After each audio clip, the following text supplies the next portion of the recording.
And we're live at the MIT Media Lab.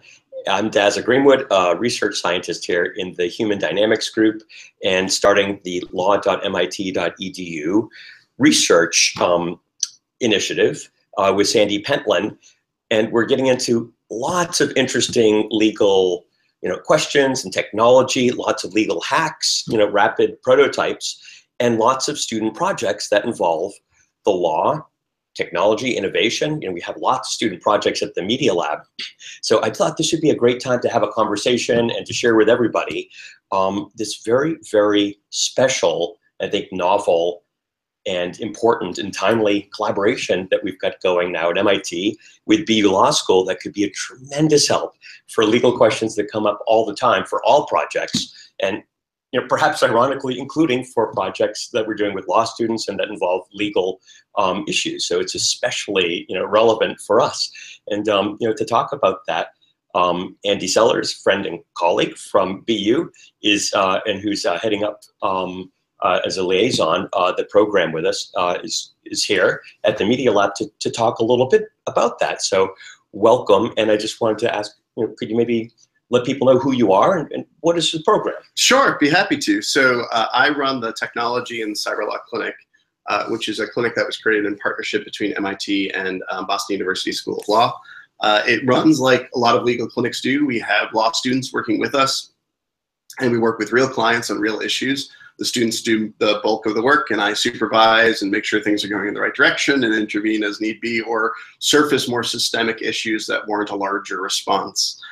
So we've been working now. We launched in September of 2016. We've been working for about a year and a half now, building this out. We've worked now with dozens of clients, student clients, I should specify. We work specifically with students, currently enrolled students at either MIT or BU, or a team that has as one of their key members a student at either MIT or BU.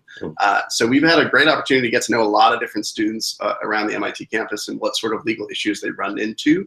And we help them directly with whatever they need. We advise them if there's a particular issue with what they're planning to do, or we will represent them if need be, if they get into trouble, or if they want to go on the offensive. Actually, one of the clients we're working with right now is a client who asked for some records from the CIA under the Freedom of Information Act, weren't being given those records, and so we're representing them in a lawsuit against the CIA to get those records out there.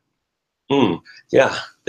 Offense, or I guess defense of the Constitution. Sure, and like the rightful application of law. That's right. Assuming that's how it turns out. I hope so. We'll find out. So that is interesting. So something that comes up for me a lot here in the Media Lab and with our collaborators when we do hackathons or what I call prototype jams and all these rapid development charrettes that we do is what is the right time to start to engage counsel. It can be a bit heavy and even, I found chill innovation if you kind of lawyer things up too early when people are just brainstorming. Yeah. And if you go too far, there's some point after which important questions arise about who, are we in a partnership together? Are we commercializing this? Do we all agree on what we're doing? Sure. Whose project it is? Is it MIT's project? Is it the Sloan person's or the Media Lab or the Harvard or some innovator that's sitting in on the meetings? And it can become a tangled mess quickly. But what do you think is the sweet spot for when students would best engage with the clinic? Yeah, it's a very hard question. We try and be very responsive to the environment of innovation that students are used to. So we're used to having clients approach us when things are a little underbaked, a little inchoate, kind of going in a few different directions, aren't really sure what they want to do yet. We actually really like working with clients at that stage because oftentimes when it comes to law, a little pivot here or there can avoid a huge issue for a client down the road. Now, I recognize that that's not true of many other lawyers. A lot of lawyers get this connotation, sometimes earned, of just being the people to say, no, that's too risky, or here's the risk, and shut it down, shut it down. We try to be not like that. We try and be helpful. We try and work with the client to figure out the right way to get to where they want to go. Nice. And so what I usually tell clients or prospective clients is whenever their spidey sense is kind of tingling that there might be a legal question here, that's a fine time to reach out to us and just ask a question. Sometimes the answer will be very quick, like, nope, no issues yet, but if you start going down, this way, contact us again, or, be sensitive towards this, but otherwise go ahead. So we're happy to field questions like that as they come up. Times when things usually come to a head are usually when you've got a launch coming up, or you're demoing something, you're throwing up a website, you're doing sort of the launch piece. At a hackathon, that could be the Sunday of a hackathon weekend, or it could mean a couple of weeks later as things continue to build up. If you're using someone else's stuff without asking their permission, so that's sort of like the nice way of saying intellectual property questions. Ding, ding, ding. Yeah, that's a good time to raise us. Or if you know that what you're going to publish or share is going to annoy someone or get someone offended or upset, or think that their business or resources are at risk, that's a good time to reach out to us too. That doesn't mean you can't do it. In fact, that's often what research is. But that's a time when you just want to make sure that everything's lined up well and you're not exposing yourself to risk that you shouldn't be undertaking with the project. Got it. So really, it's like when you first start wondering yourself, gee, is there a question here, or is there something, some conversation or some clarification about ownership or risk? That's a good time. Yeah, it's a great time to reach out. So can I ask you a sort of improv question? Sure, let's hear it. All right, so here's like a hack that that I've always wanted to do at the Media Lab, and with legal hackathons in particular, which is I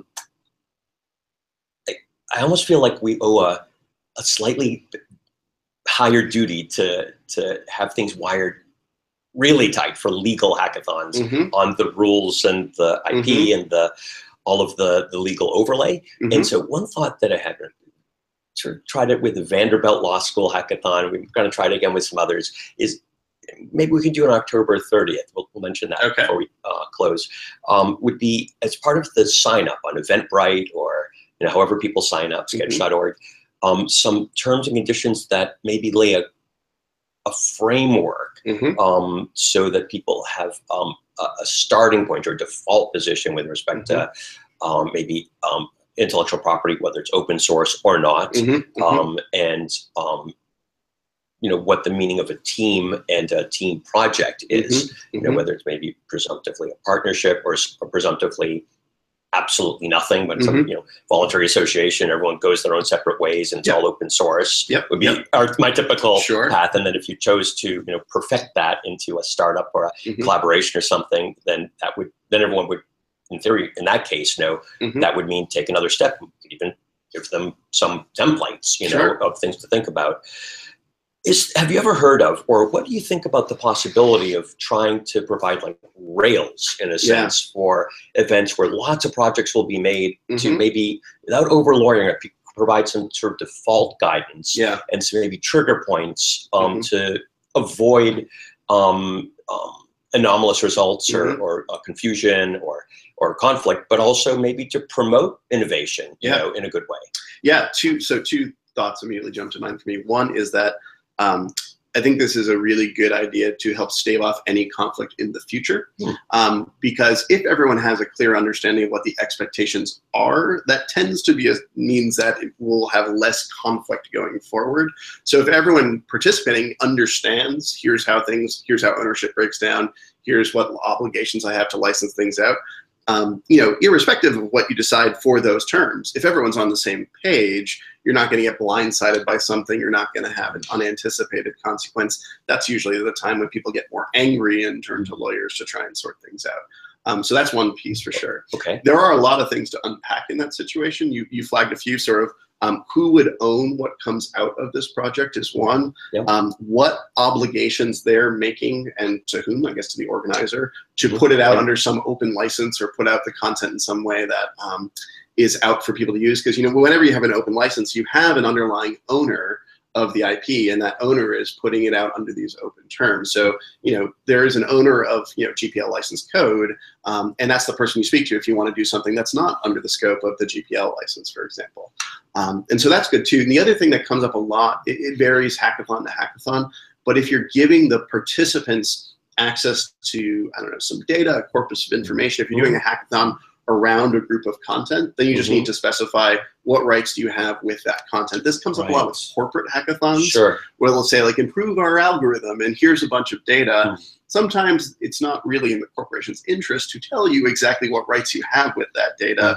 So getting that, again, back to my first point, getting that in writing, you're getting that clear at the outset, helps the participants understand what their obligations are. But a hackathon is a very interesting space for lawyers because things are moving so fast. There's a lot of sort of breaking and designing and breaking going on. The product will pivot, by the hour for the weekend. And then, it often ends in a very public demonstration. I think for the lawyers who focus more on patenting, that's the part that really freaks them out, because that is probably a public disclosure of an invention under patent law, triggering a clock in the United States for you to get your patents filed. That first disclosure is a very important moment in the life of a patent. And it usually happens, again, a day or two after the invention. So getting an understanding of who owns what then is really important, because then you'll have to decide, okay, who's actually going to take is this patentable? Should we patent it? And what are the steps we're going to take to patent? So many good things there. Thanks for the free legal advice. Sure. I know that the program is really designed for students, but I feel like you hooked me up as a scientist no problem. a little bit there. And maybe it's something we can work on together sometime. Yeah. As you at BU Law School and Media Lab hackathon. And maybe give I don't know, some README or something with a contributor license is part of what I was thinking when you were saying clarifying who owns the underlying code and who owns new things. APIs come up a lot. Like I really like Thomson Reuters Labs, not endorsement, but it's a factually true statement. And they've got a ton of APIs, which would be interesting to run a hackathon on. When you start looking at the APIs and the data, that would directly trigger questions of where the lines are for, I guess, ownership and derivative works and things like that. So be interesting. Maybe we can make a little bit of progress there. Sure, that'd be great. Speaking of progress, how can people learn more about the program, and then when are good opportunities to connect with you? Yeah, so whenever people want to reach out, they can contact us. They can visit our website. It's the easiest place to visit. That's sites, sites.bu.edu/TCLC, Technology Cyber Law Clinic. And that has an online intake questionnaire where people, if they want to contact the clinic, can fill out that information there. It also has my email address and my PGP key. If you'd rather send a secure communication to me, that's fine. It also has, FAQs. Use it. Best practice. It's good practice. Yep.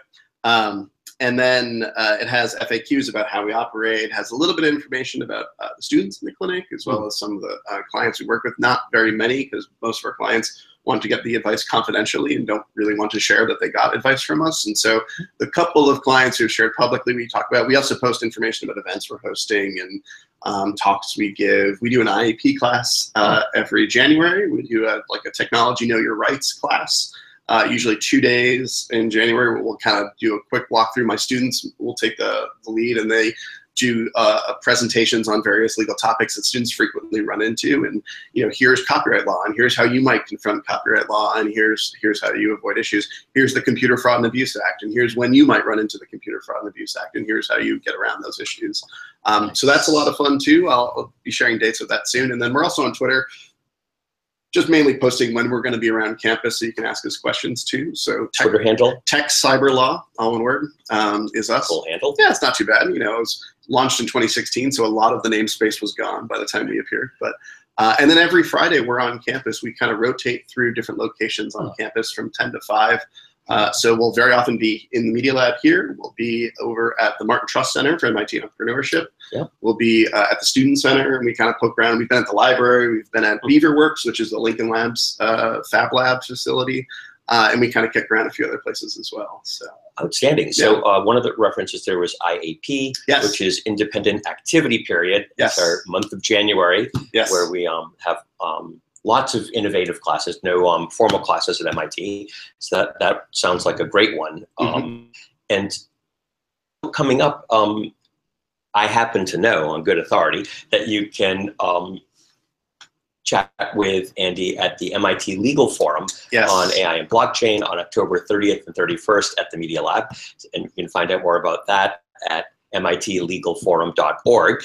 And hopefully we'll have lots of innovative people from law and clients and law schools and vendors in the legal innovation space together to think even more deeply about ways that all of us involved in helping transition the law so it's usable for a digital age and for information-rich activities can advance our game.